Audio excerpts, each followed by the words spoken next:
in theory Uh-huh. and in practice in the past, Yes. before martial law, no? Yes. Legislative investigations were generally for purposes of crafting legislations Yes. or adopting policies, Yes. national policies, in the form of legislated pronouncements of the sovereign will. Yes. Ngayon, except on two aspects of legislative work, and that is to discipline members who have become, who did some degree of misbehavior Okay. while in office. And second, in order to foster good government, Okay. good government, we have a committee precisely in the Senate, the Blue Ribbon Committee, intended to conduct investigation both in aid of legislation and in aid of rectifying the abuses of people in government. Okay. Ayun, yun ang purpose dyan. Uh-huh. And for the Ethics Committee Uh-huh. of both houses, is intended to inflict disciplinary action against members who misbehave in the performance of their legislative functions or political function for that matter. But in the House, they have also a counterpart Similar, of the yes. Blue Ribbon Committee, Yes. and that is the Committee on Good Government, I think. Good government. So, pero sa tagal-tagal po ng mga hearings na ito, it is coming out that it seems to be that, you know, it is bashing reputations. Even the language has become quite unparliamentary. I don't know why it is allowed. Well, I don't think if you were That Senate President, this would be allowed and Yeah, no. this should be on record, you know? That depends upon the leadership, Yes. the quality of leadership of any institution, Yes. whether the executive, the legislative, Yes. or the judiciary. The behavior of members is a function of the highest position in the branch involved. In the case of the Senate President, Yes. the case of the House, the Speaker of the House, in the case of the Executive, the President, the case of the Judiciary, the Chief Justice of the Supreme Court. Some people say that this is actually a hearing to neuter the political opposition. Well, every deliberative assembly is composed of at least two groups. Yes. The majority and the minority. Yes. Now, the minority fiscalizes the Yes. majority, and the majority are supposed to frame and adopt policies. Yes. And sometimes the numbers will always matter when decisions are made. Okay. And naturally, well, especially in the democracy and in a deliberative assembly like the Senate or the House, politics is always present, ever present in all discussions, all doings in the body, especially when there are cameras, television cameras, and newsmen or media men. So the camera is in aid of legislation as well. Well, yes, in aid of information Okay. and Popularity. popularity, no? Okay. Another item which I think would be very strong with the public and which is now centered to their concerns is the IPIRA law. You figured very strongly against it, and you know some people might have forgotten this.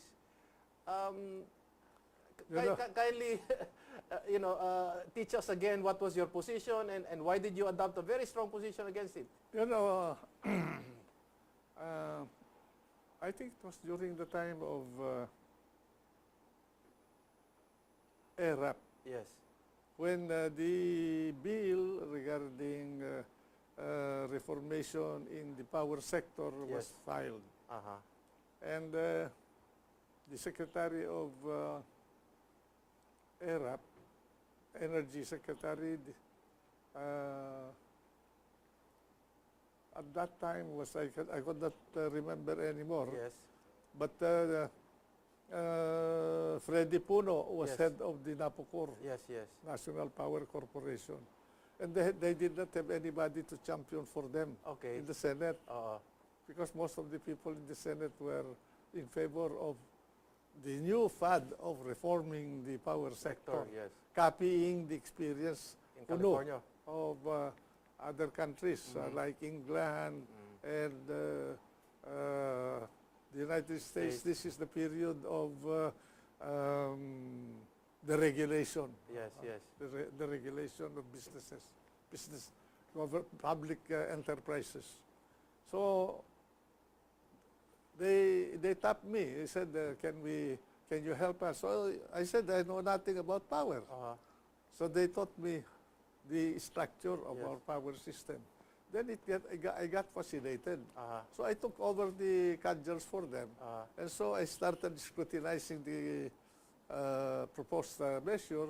I found that it's going to be burdensome Okay. for the Consumers. consumers. I was precisely concerned about power cost to the public. Uh-huh. And then, especially at this point, they wanted to deregulate generation of power, Uh-huh. but regulate distribution. Uh-huh. And I said, these two must jibe in order that public service will be controlled by government. Yes. So, but then I saw that there are many provisions that are not attuned to my concept, so I decided to vote against it. In the Senate, I was alone. You were the voting. only one who voted When- against it. Yes, it was at this time, Arab was already ousted, Okay. and the one that took over, Gloria, Uh-huh. was pushing it. Okay.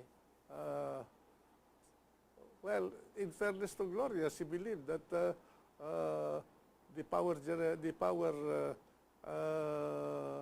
reformation would bring about lowering Cost. prices, because they felt that there will be competition in the generation sector.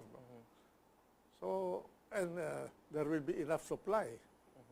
But then again, as time has proven, cupidity came into the picture. Uh-huh. So I fought for the amendment of the EPIRA, Yes.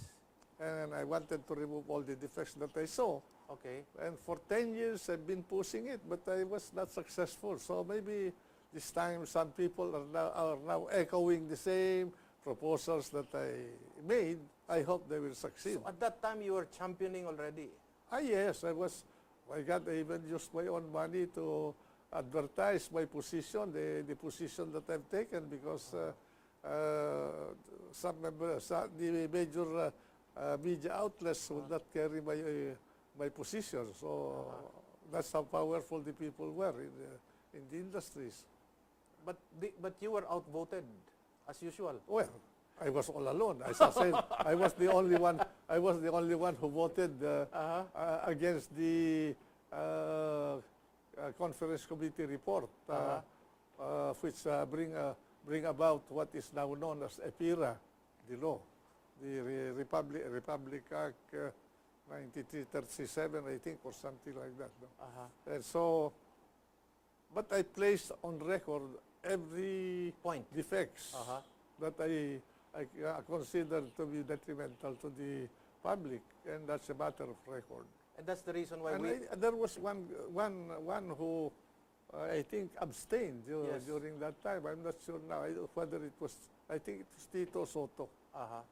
And this is why we have the most expensive power Yes, generation today. yes.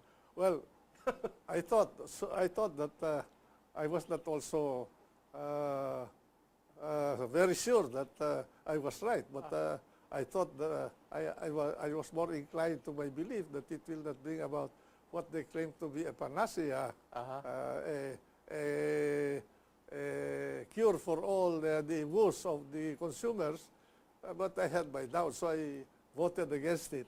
And as it turned out, the concept that I understood it to be at that time was that Napocor will get out of business and it will be liquidated, and that PISAM will finally end up in 15 years to wind up the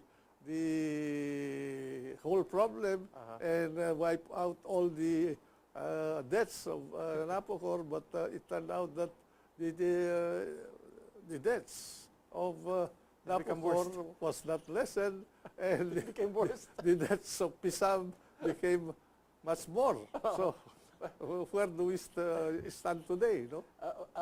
The program will pause for a few reminders. When we come back, we'll ask the good senator. Number one, is there indeed a very strong lobby in the Senate with regards to EPIRA, and whether indeed there is a possibility that it still may be salvaged or amended? And then we'll talk, go down the line, how to engage China. We'll talk about the Bangsamoro framework, et cetera, when the program returns.